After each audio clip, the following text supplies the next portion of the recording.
selamat hari Minggu semuanya dan selamat merayakan Paskah buat Anda semua yang merayakannya. Saya Karus, hari ini kembali menemani Anda di acara Ruby No Secret. Nah, ada Daniel juga di pojok sana yang menemani kita hari ini dan beberapa bintang tamu yang akan berbagi ceritanya. Sebelumnya kita ke pojokan dulu yuk, membahas apa sih yang lagi atau masih menjadi perhatian publik. Banyak menuai komentar-komentar baik itu untuk hal-hal yang datang dari dunia nyata maupun dari dunia maya. Yang masih menjadi perhatian adalah tentang kasus penganiayaan anaknya seorang selebgram yang bernama siapa? Agnia begitu ya, oleh pengasuhnya gitu. Jadi kemarin dia membagikan juga pada saat dia itu menginterogasi si suster ini ya, babysitter ini gitu. Dan babysitter ini juga sudah jadi tersangka, sudah pakai baju orange gitu ya. Suster jadi tersangka, Agnia Pujabi sudah curiga anak dianiaya sejak setahun lalu. Astaga ya. Ini coba kita lihat seperti apa sih videonya ketika dia siapa sih yang inisialnya I ini sudah menjadi tersangka. Kita lihat yang berikut.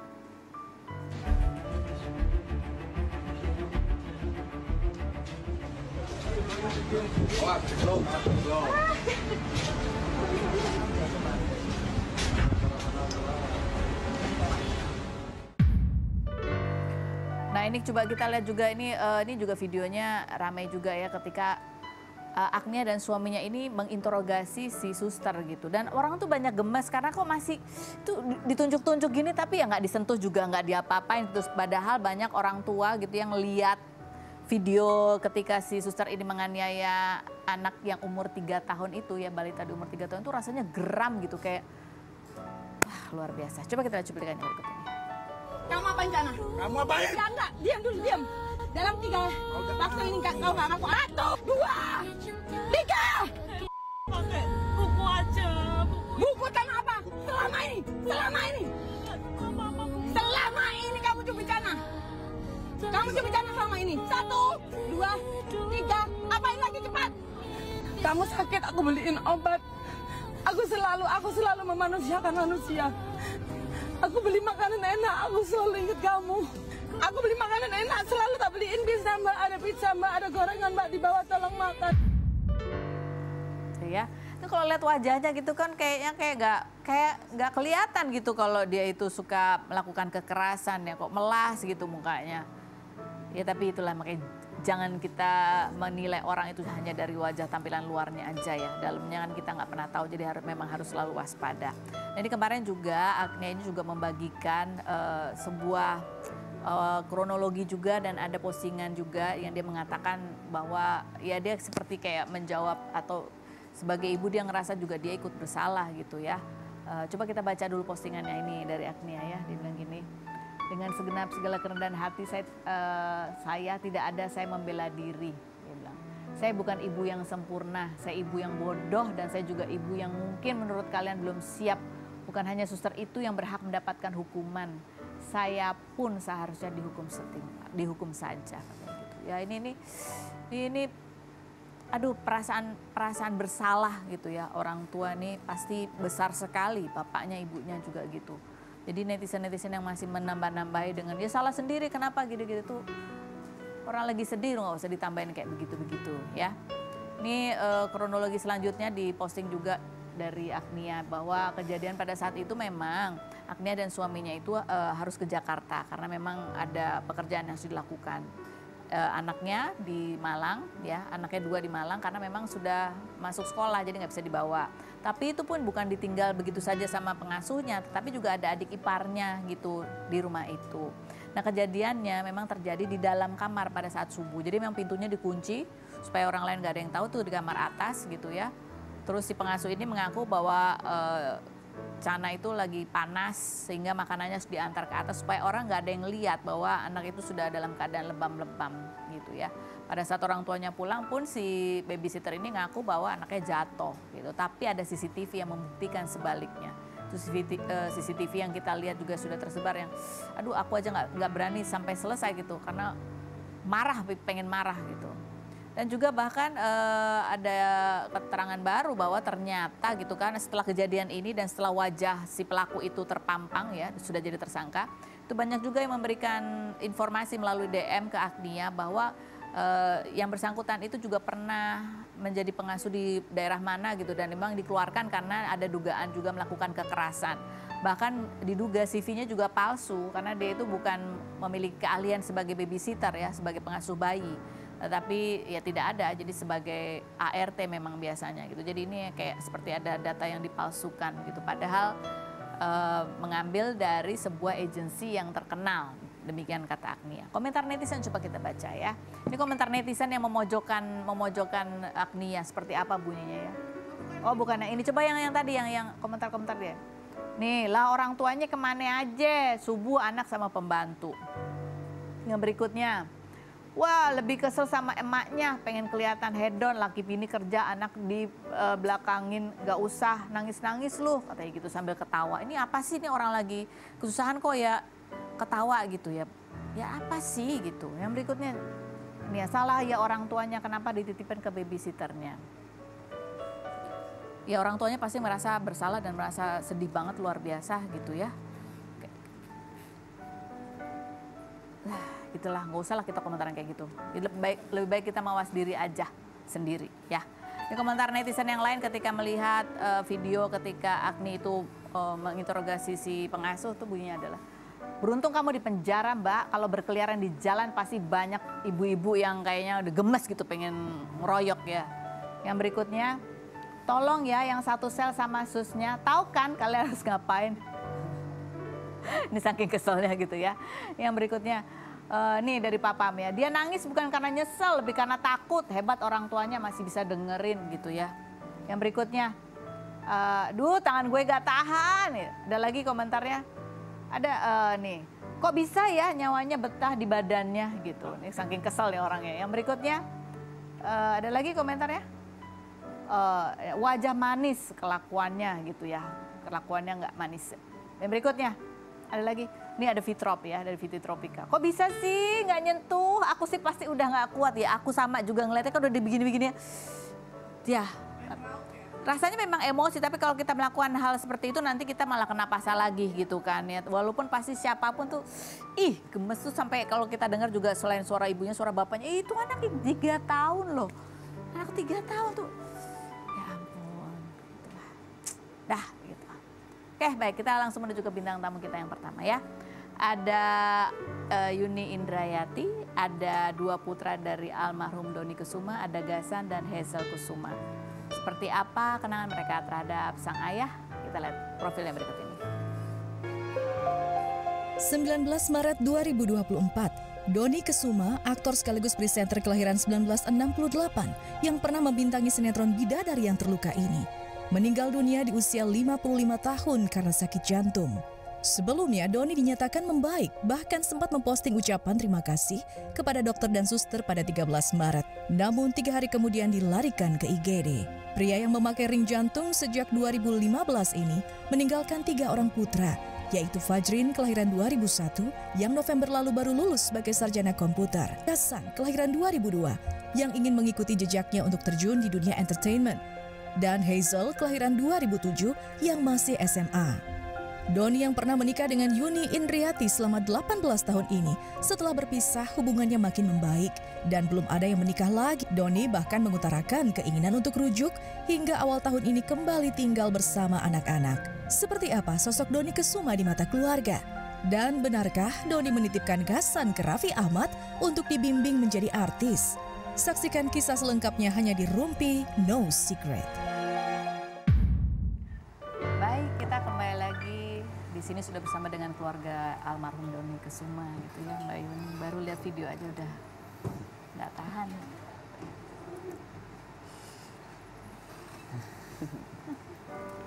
Ya aku kenal Mbak Yuni dan almarhum Mas Doni itu dari awal-awal kayaknya, dari awal menikah. Ya. Sebelum nikah. Sebelum menikah bahkan, ya gitu ya. Anak-anak belum ada. Maaf. Cinta sejati Mbak Yuni. Insya Allah. Dan ini kita lihat ini ada secuplik video yang dibuat Mbak Yuni di Instagramnya gitu ya. Kenangan tentang almarhum dan detik-detik terakhir keberadaan almarhum di dunia. Kita lihat yang berikut. Aku hanya pergi, bukan meninggalkan.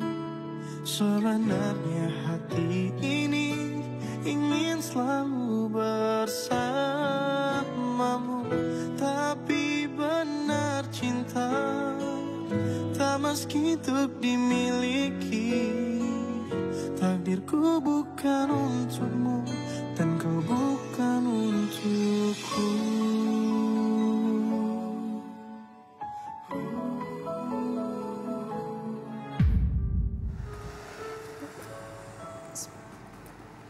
Ini lagu yang dipilih menggambarkan apa? Memang ini nggak pernah meninggalkan. Ini hanya pindah posisi, hanya mengalah, tapi nggak pernah meninggalkan. Dan selama mengalah itu, Selama mengalah itu,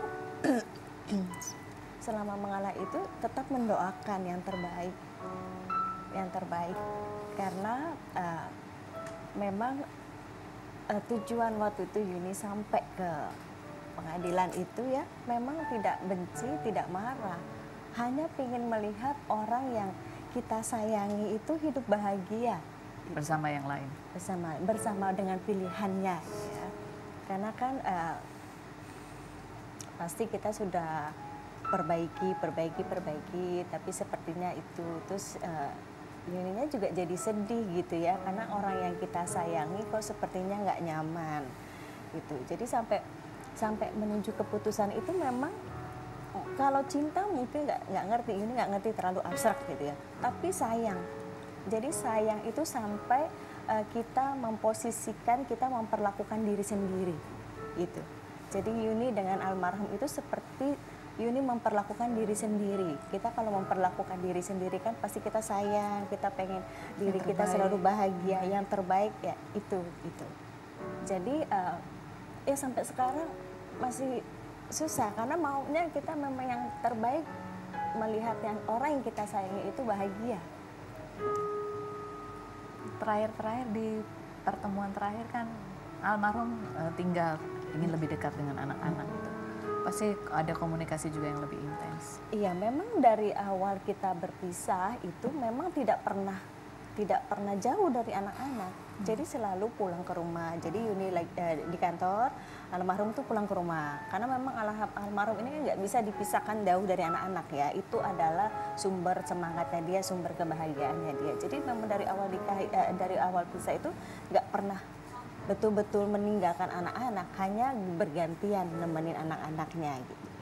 Tapi awal-awal tahun kemarin ya Kak ya, Papa udah ngedrop, kesehatannya itu sudah pure totally tinggal sama kita di rumah. Jadi kan sebelumnya kan beliau kan di luar ya, tapi tetap mengunjungi kita hampir tiap hari. Ada postingan Doni ya untuk anak-anak gitu ya. Selalu menyebut anak-anaknya gantengnya aku gitu ya. Bukan, ini postingannya Yuni, postingan almarhum. Ada? Bukan yang ini juga. Yang tentang anak-anaknya. Nah, alhamdulillah ganteng gasan, sudah mulai masuk kuliah. Semangat ya ganteng, semoga semua cita-cita impianmu bisa menjadi kenyataan dan bisa membanggakan bangsa ini gitu. Ada lagi? Oh, selamat ya ganteng Papa Hazel. Semoga kelak apa yang dicita-citakan akan tercapai dan menjadi orang hebat yang membanggakan orang tua dan bangsa.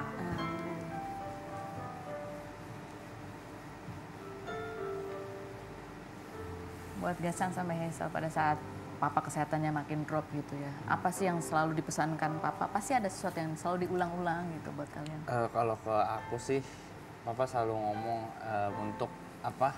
Untuk jaga nama baik keluarga, lalu kita semua bertiga harus lebih sukses dari Papa, sama kita harus jagain Mama, itu sih yang paling penting. Itu Pak. Papa selalu bilang sebelum almarhumnya itu bahwa kita bertiga harus tetap kuat buat masa depan gimana nggak tahu, buat masa depan kita gimana, apa yang di masa depan kita gimana buat bertiga kita. Kita harus menjaga mama juga sekarang. Udah itu aja. Mungkin kita mungkin maksudnya kita harus jadi orang yang kuat meskipun ya kepergian almarhum tidak mengubah jalur kehidupan kita kan. Jadi kita harus kuat untuk kedepannya, harus kuat berdiri di kaki sendiri. Mungkin udah tidak ada penyemangat lagi dari sisi papa gitu. Mama mungkin bisa menyemangati, tapi mungkin pasti ada yang kurang. Masih. Nah, kalau aku dengar gitu ya, ada nih anak yang pertama yang kalau pergi selalu harus bawa kaosnya papa. Iya, dari yang kecil. Ini juga sekarang kecil? ini maksudnya waktu masih kecil. Masih kecil. Ini sekarang pun kaos almarhum ada satu ketinggalan yang kita nggak cuci. Ini dicium-cium terus sama anak-anak. Jadi dari kecil itu kebiasaannya memang kalau misalnya ada kerjaan keluar kota gitu 1 atau 2 hari memang sengaja baju yang terakhir dipakai itu memang kita nggak cuci sampai almarhum pulang gitu. Waktu itu kejadian waktu masih kecil yang nomor 1 tuh demam, jadi kita udah bawa ke dokter, udah kasih obat segala macam ya, kok demamnya masih sih, kok nggak turun-turun. Terus aku lihat di belakang pintu tuh ada bajunya, ada kaosnya kan. Terus aku selimutin ya, itulah kekuatannya ya, kedekatannya itu demamnya tuh turun gitu. Jadi sampai sekarang terakhir ya masih ada kenang-kenangan sih, karena kan dia sudah berkeringat terus ya, jadi ganti baju terus. Terakhir itu digantung aja, nggak dicuci gitu. Siapa yang pegang handphonenya papa dan mas? Aku yang megang, aku yang tanggung jawab atas semua teman-temannya papa. Jadi yang komunikasi sama gitu. Kamu katanya sering nulis pesan. Iya, bantu-bantu. Karena yang diantara kita ini berempat kelihatannya Gozan yang paling tough gitu ya. Kelihatannya. Iya gitu guys ya. Kelihatannya. Iya, mungkin kelihatannya tough, tapi kan kita nggak tahu.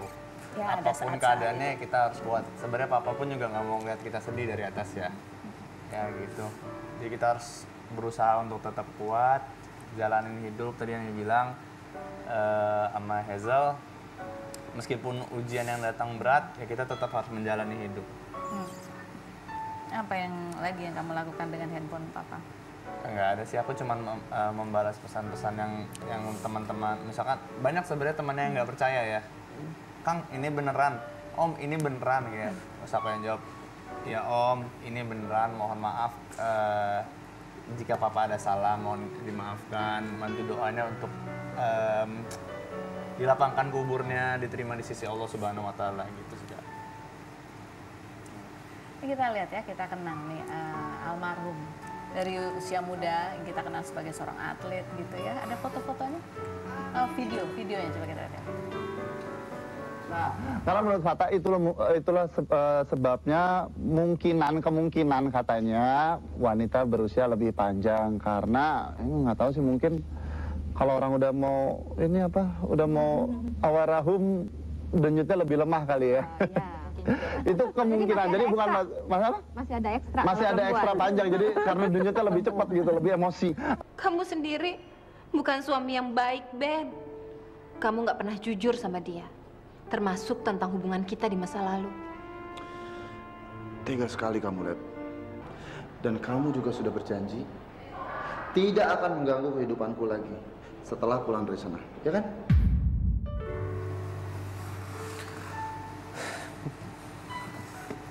Kamu punya kenangan apa? Kamu sering dibawa ke tempat lokasi syuting? Iya, aku seringnya diajak ke tempat syuting.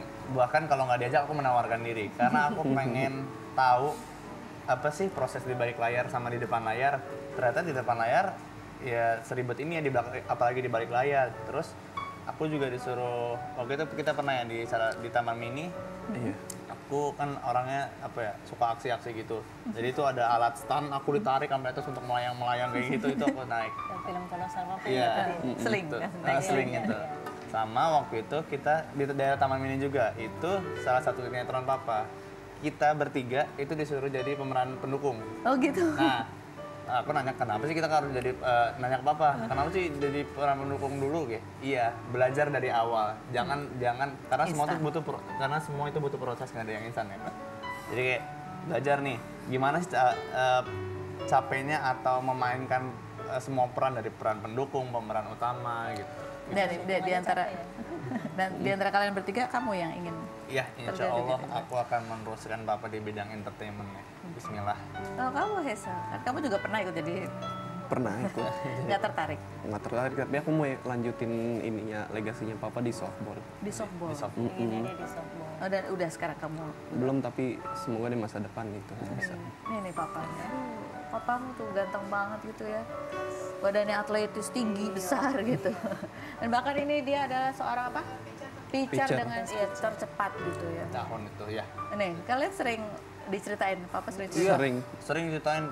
Papa waktu itu pernah loh mencahin rekor kecepatan melempar 123 km per jam. Ngalahin orang Jepang saat itu. Gitu. Wah, itu kita nggak percaya kan, tapi kita pride sebagai anaknya gitu. Oh, Papa pernah begini gitu ya. Sekarang suka main lempar ini juga nggak sih? Kita suka Senayan? kalau sekarang sih enggak ya. Tapi yang kecil. Iya, yang paling memorable antara hidup kita sama softball adalah kita semua belajar jalan di lapangan softball. Ah, belajar jalan. Iya, betul. Jadi kita tuh kan belajar jalan tuh kita pakai mat atau apa di rumah ya. Itu takut, mereka takut. Terus udah taruh aja di lapangan softball itu di rumput. Terus kita kasih bola. Iya, jadi mereka pernah belajar jalannya di situ. Terus mereka berdiri, jatuh, terus dia lihat-lihat kita, tapi kita pura-pura nggak lihat itu. Terus dia bangun lagi, kok ternyata mungkin nggak sakit. Terus dikasih bola, langsung lari, langsung bisa. Jadi dari kecil tuh dia diperkenalkan sama lapangan softball gitu. Lagi ada foto emang kita tunjukin supaya kita lihat nih foto apa. Ayo. Aduh. Ya ampun, masih. Gimana Mbak Yuni ngeliatnya? Ganteng banget loh. Iya ya. Ganteng dan cantik, masa yang amat bahagia. Aduh. Kita belum lahir di sini. Belum lah. Tapi Papa sering cerita nggak sih pertemuan sama Mama? Wah, itu sering banget. Iya. Sering banget diceritain pertemuan Papa sama Mama. Aku nggak nyangka lah. Oh, ternyata Papa ketemu sama Mama ternyata di mana yang di itu ya? Di fashion show. Iya, di mall gitu ya. Ada videonya nih, coba kita lihat yang berikut. Surprise juga, berkali-kali nanya, betul nggak kamu serius nggak gitu. Berkali-kali bener-bener nanyain kesungguhannya, bener serius nggak gitu. Serius bener, Yunoni serius. Oh ya udah kalau serius. Soalnya kan nggak main-main kan untuk yang keputusan yang untuk sekali seumur hidup. Minggu depan Doni akan jadi waktu yang benar-benar, yang itu Doni akan ngomong sama orang tuanya. Mungkin yang kalau orang bilang ngelamar gak resmi gitu, jadi Doni yang ngomong sendiri. Doni sendiri, belum dengan orang tua Doni begitu. Doni akan ngomong ke orang tuanya bahwa Doni akan ngelamar dia, tapi nanti untuk resminya mungkin orang tua Doni atau antara orang tua Yuni dan orang tua Doni yang akan ngomong, yang ngatur jadwalnya gimana. Mirip kayak siapa? Mirip aku, katanya sih banyak yang mirip aku saat muda ya. Ya pasti mirip sama kalian semua. Iya. Ini kan di masa-masa itu papa kalian tuh orangnya gede, tinggi gitu ya. Tapi manja-manja gitu. Iya. Kalau main sama kalian juga gitu? Iya dong. Iya. Itu yang paling kita kangenin ya. Kayak gimana? Manjanya. Ngomongnya gimana kalau sama kalian biasanya tuh? Gimana ya? Emang sih biasa, cuma kan dia tuh badannya besar ya. Jadi tuh kayak manja-manja, anak-anak tuh ditibanin, di apa gitu kan. Sebelum sakit itu kan 110 ya terakhir sebelum sakit ya. Sempat berat banget gitu. Iya. Ditibanin gitu ya. Terus pokoknya kalau dimanapun ada dia tuh nggak pernah kita misalnya kayak di mobil ya diem-dieman aja gitu dia sendiri enggak. Jadi pasti aja ada yang diomongin, pasti kasih teka-teki ke anak-anak, kasih tebak-tebakan. Terus kayak tebak-tebakan bapak-bapak yang jago. Apa yang kamu ingat tebakan bapak-bapak dari almarhum? Aduh, apa ya? Pokoknya setiap tebakan itu kita tuh harus ketawa terpaksa gitu. Walaupun nyeselin tapi nggak apa-apa. Receh-receh. Iya, receh-receh kayak gitu. Terus manja-manja. Kadang suka aku suka meluk di depan. Kan ada beberapa orang yang malu untuk menunjukkan kasih sayang di depan publik. Aku sih ya bodo amat ya, ini orang tua gue. Jadi aku peluk di mall. Kadang di depan kampus pun aku masih peluk karena waktu itu ada yang pernah ngomong peluklah orang tuamu sebelum orang tuamu tidak bisa memelukmu balik. Nah itu aku gitu. Jadi ada kesempatan apapun yang apa-apa semua aku lakuin lah. Yang sangat disayangkan ya kayak gini, aku datang ke Rumpi, aku tidak bisa cerita ke papa. Papa tadi ada masuk Rumpi loh, dari di briefing, di make up-nya gini-gini semua. Kalau semua bidang entertainment atau itu aku semua yang ceritain gitu. Nah, kamu yang salah. Kamu juga suka peluk papa? Suka banget, sebelum papa almarhum juga. Iya, papa tuh sebetulnya memang manja. Badannya besar tapi manja gitu. Justru Juni badannya paling kecil itu yang ini ya. Memang manja orang. Badannya aja yang besar tapi memang manja. Ya. Almarhum memang orang yang istimewa ya. Baik, tinggi, besar, manja. Dan salah satu yang memang pernah diutarakan juga oleh almarhum gitu pada saat diwawancara adalah beliau tuh ingin kalau sama anak-anaknya itu menjadi teman. Ya, betul. Iya. Dan itu kalian rasakan itu. Iya, betul. Betul banget. Betul banget. Kita akan berbincang lagi.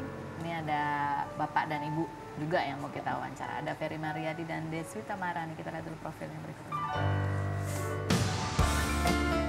Ferry Mariadi, aktor sekaligus komedian kelahiran 1974 ini pernah menikah dengan Risma Nilawati dan dikaruniai 1 anak perempuan. Namun bercerai pada 2009 setelah 6 tahun pernikahan. Pada 2012, ia menikah dengan artis Deswita Maharani dan dikaruniai 1 anak laki-laki dan rumah tangganya yang sudah 12 tahun ini disebut harmonis.